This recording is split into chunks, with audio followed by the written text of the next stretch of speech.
프로의 시선, 매일 다른 프로들의 증시 인사이트로 승률 높이는 전략 세워보겠습니다. 화요일의 프로 글로원 파트너스 이성웅 이사입니다. 이사님 안녕하세요. 네, 안녕하세요. 네, 오늘 주제 보시죠. 시장 바닥이 나온 걸까? 8월 5일 8.5 쇼크 이후에 환율 시장의 어떤 큰 변동성과 시장의 하락, 그 이후에 이제 여러 금리 전망들, 환율 전망들 계속되고 있고요. 반등을 했다가 다시 한번 그 부분까지 어떤 또 위협하는 시장의 하락이 있었는데요. 시장 특징 최근 움직임 어떻게 판단하시는지 알아볼게요. 그러니까 8월 5일 그때 시장 변동성이 커진 부분이 행캐리 트레이드 요인도 있었고, 그때 고용과 물가의 데이터를 놓고 과거에 우리가 경기 침체에 대해서 바라보던 샤메 법칙이라든지 이런 데이터가 침체를 가리키다 보니 그런 빌미로 시장이 급격한 조정이 나왔었어요. 변동성을 수반한 조정이었고, 지금은 좀 다른 게 경기 논란의 측면입니다. 금리에 대해서는 9월에 25bp 인하는 기정사실하고 한 50bp 정도 인하할 수 있는 부분을 열어뒀어요. 그런데 그 와중에 저번 주에 고용지표 자체는 나쁘지는 않았어요. 중간값 예상치 대비해서 크게 벗어나지 않았다 보니까 나쁘지는 않았는데, 제가 그때 바라봤던 게 경기 침체란 게 오면 원자재 가격 같은 경우가 좀 깨지게 됩니다. 근데 원자재 가격 같은 경우는 고용지표가 나오고 반등이 나왔었어요.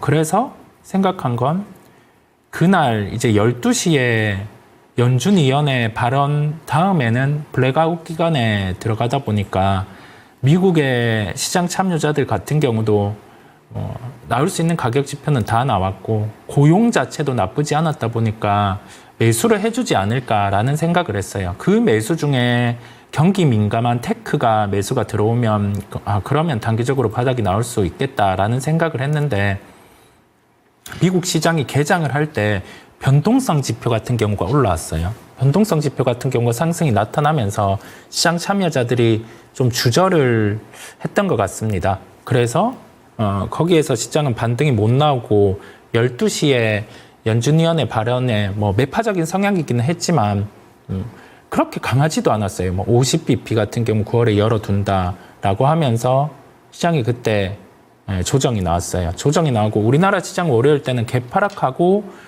이 지수 기준으로 보면 PBR 0.8배 수준도 있겠지만은 기술적으로 2480이 의미하는 거는 2010년에서 2020년부터 이어온 추세 때 하단 지켜야 될 가격이다 보니까 2480이라는 의미 있는 가격은 우선은 깨지 않은 거죠. 이게 시스템 리스크라고 하면은 고점 대비해서 지수가 한 50%, 60% 이렇게 깨지는 흐름이 나타나는데, 지금은 시스템 리스크는 아니고 이 경착륙이냐 연착륙이냐 이 논란을 가지고 있다 보니까 이 PBR 0.8배와 기술적인 주요 지점은 안 깨고 흘러가는 거거든요. 그러면 이 이후에 시장의 방향성 같은 경우는 경착륙인지 연착륙인지는 금리 인하를 단행해보고, 그러면서 이게 보험성 금리 인하든 아니면은 다른 금리 인하든 이 결과가 고용의 값이 나왔을 때 만약에 고용 지표가 또 깨지면은 이거는 금리 인하 단행 같은 경우에 시기가 늦었구나라고 해석을 할 수 있어요. 그러면 또 경기 침체를 반영한 부분만큼 시장은 조정이 나올 수가 있거든요. 그래서 결론은 뭐냐면 금리 인하 단행 이후에 나오는 그 경제 지표를 통해서 시장 변동성은 계속 커질 수 있습니다. 그걸 열어두고 미국의 대선이 좀 끝나는 시기, 이제 후보가 대통령이 되는 그 기점으로는 미국 시장은 강할 수가 있어요. 그래서 미국은 그 시기에 좀 매수에 대한 대응 부분을 열어둘 수 있고, 우리나라는 변수가 미국의 매크로 이슈도 있지만 우리나라만이 내재하고 있는 세금 이슈가 있다 보니까 그게 두 부분이 다 좀 마무리돼야 시장의 반등은 정상화가 될 수가 있거든요. 그래서 그런 추이들을 좀 함께 살펴볼 필요가 있어요. 우리나라는 좀 또 다른 케이스가 하나 있다라는 점, 그거를 생각하고 시장을 바라보시면 되겠습니다. 네. 9월 금리 인하 단행, 미국 쪽에서 이 이슈가 나오고 나서도 계속해서 미국 경제 지표에 대한 민감도는 높을 수밖에 없을 것이고, 이러한 민감도를 반영하면서 시장이 방향성을 서서히 잡아가면서 결국에는 미국 대선 결과가 나온 이후에 본격적인 방향이 나올 수 있을 것으로 예상을 해주셨고요. 국내 같은 경우에 미국 경기의 이런 불확실성들로 인한 영향, 네. 여기에 또 내부적인 세금 이슈 영향 있을 것인데, 이런 것들도 좀 매듭이 지어져야 시장이 네. 방향을 잡을 수 있겠다. 다만 2480선은 이 중장기적인 어떤 추세선으로서 역할을 하고 있고요. 경기의 침체 우려감이 더 커질지 혹은 우려에 그치면서 좀 매듭이 지어질지 중요하겠습니다. 중요하게 볼 경제 지표는 역시 고용일까요? 네, 지금은 연준에서 금리 결정을 할 때 기준잣대로 삼는 게 고용과 물가 부분이다 보니까 그 고용과 관련된 부분을 계속 초점을 맞추고 있어요. 데이터에 대한 조정도 한번 톤 다운이 되었음에도 불구하고 그에 부합하지 않는 데이터가 나오다 보니까 물론 허리케인에 대한 요소도 있고 하다 보니 일회성이라는 주장을 하고는 있는데, 이 데이터는 다음 월의 데이터, 그다음에 금리 인하를 단행하고 나서 나오는 데이터에 더욱 가중치가 생기게 됩니다. 그래서 그 부분을 좀 확인하고자 하는 시장 참여자들의 심리가 강할 것으로 보이고요. 거기 더해져서 경기 논란은 계속 지속되는 거죠. 경기에 대한 부분, 금리 인하 단행하고 이 물가가 고물가가 계속 좀 지속되는 상황이라고 하면 시장은 여기에서 좀 부담을 받을 수는 있고, 그런 다양한 부분, 매크로 지표를 많이 보실 필요는 없고요.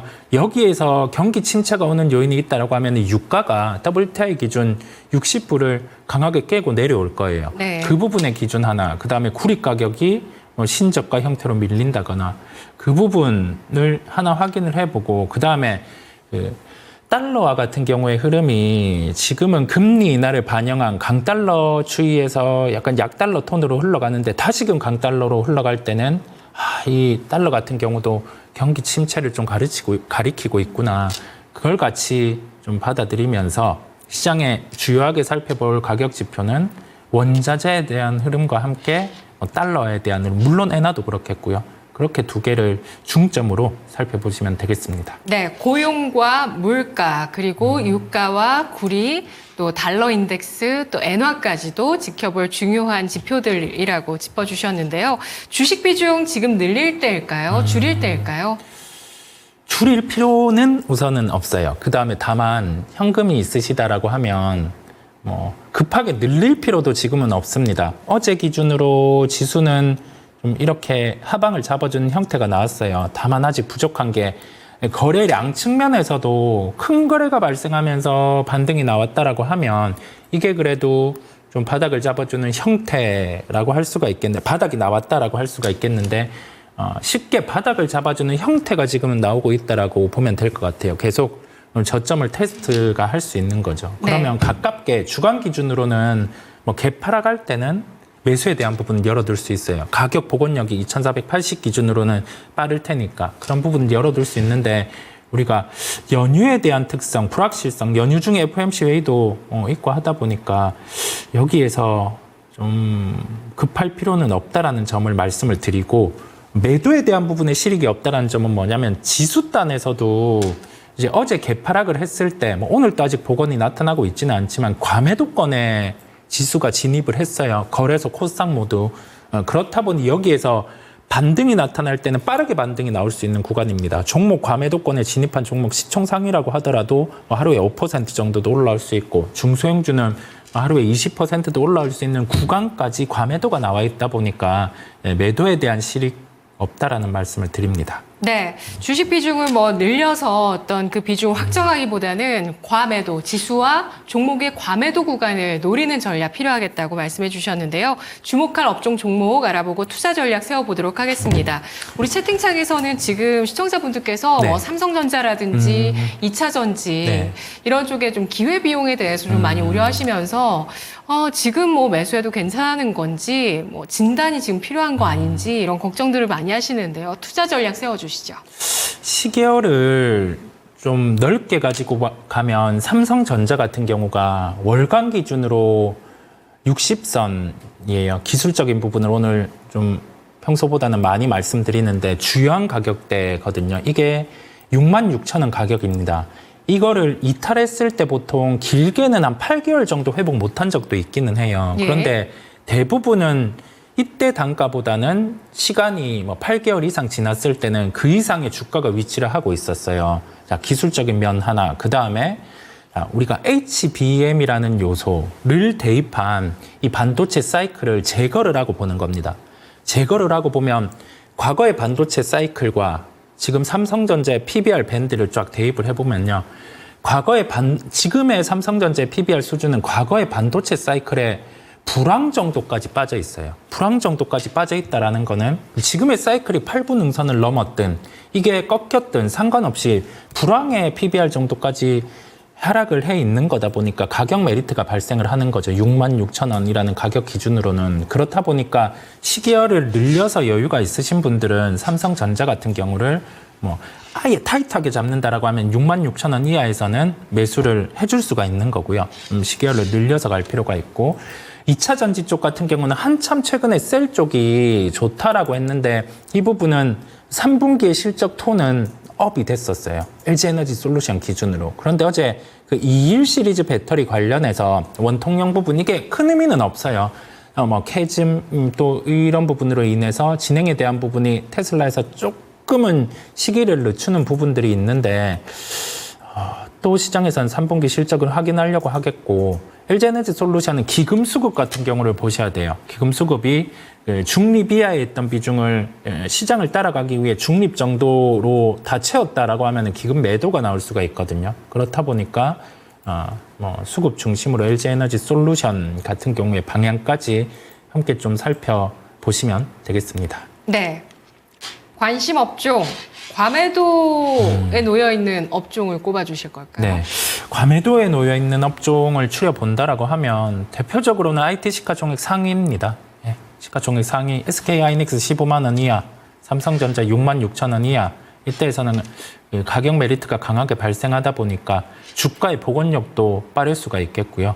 그다음에 전력기기 쪽 같은 경우도 과매도입니다. 다만 우리가 이번에 반등이 나올 때 전력기기 쪽은 선택과 집중으로 뭐 HD 현대일렉트릭 만약에 뭐 재룡전기 이런 종목들을 갖고 계신다라고 하면은 기술적 반등이 나올 때 동시에 HD 현대일렉트릭으로 집중할 필요가 있다라는 말씀을 드리고 엔터 쪽도 과매도에 들어왔어요. 지금 엔화의 방향은 한번 방향을 잡으면 이 추세대로 나아가는 게 과거의 행태였습니다. 그렇다 보니 뭐 엔화 가치 절상에 대한 부분 이걸 열어둘 수 있겠고 그러면 영업 외 수익 측면에서도 엔터에게는 유리하다 보니까 저는 뭐 하이브 같은 종목 같은 경우도 함께 바라보고 있음을 말씀을 드립니다. 네, 알겠습니다. 섹터 내 최선호주까지 꼽아주셨고요.